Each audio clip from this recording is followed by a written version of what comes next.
বিসমিল্লাহির রহমানির রহিম। আসসালামু আলাইকুম। অন্তর্স ম্যাথ একাডেমিতে আপনাদেরকে স্বাগতম। আজকে আমরা শিখব চলক, ধ্রুবক, গুণাঙ্ক।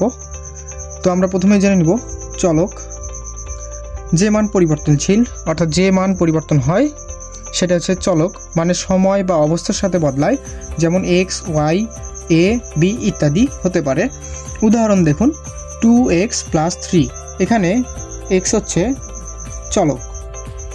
এবার আমরা শিখব ধ্রুবক, যার মান কখনো পরিবর্তন হয় না। আমি আবারও বলছি, যার মান কখনো পরিবর্তন হয় না সেটাই হচ্ছে ধ্রুবক, যেমন 2, 5, -3, 10 ইত্যাদি সংখ্যা।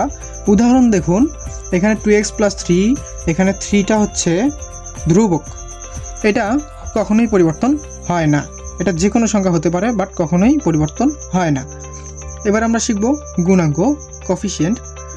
চলকের আগে যে সংখ্যাটি গুণ হিসাবে থাকে সেটাই গুণাঙ্ক। আমি আবারও বলছি, চলকের আগে যে সংখ্যাটি গুণ হিসাবে থাকে সেটাই গুণাঙ্ক। উদাহরণ দেখুন, 2x এর 2 হলো x এর গুণাঙ্ক, আবার 5y এ 5 হলো y এর গুণাঙ্ক। আশা করি তোমরা সকলেই বুঝতে পেরেছ। চলো কিছু উদাহরণ দেখা যাক। এখানে 7x + 9y - 3, এখানে x এর গুণাঙ্ক হচ্ছে 7, y এর গুণাঙ্ক হচ্ছে 9, ধ্রুবক হচ্ছে -3 এবং চলক হচ্ছে x আর y। সহজে মনে রাখার উপায়: সংখ্যা বদলায় না ধ্রুবকের, অক্ষর বদলায় চলকের, অক্ষরের আগে থাকে গুণাঙ্ক। আশা করি তোমরা সব কিছু বুঝতে পেরেছ।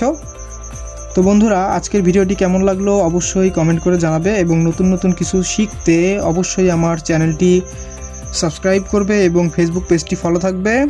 আজকের মতো এখানেই বিদায় নিচ্ছি। আল্লাহ হাফেজ। আসসালামু আলাইকুম।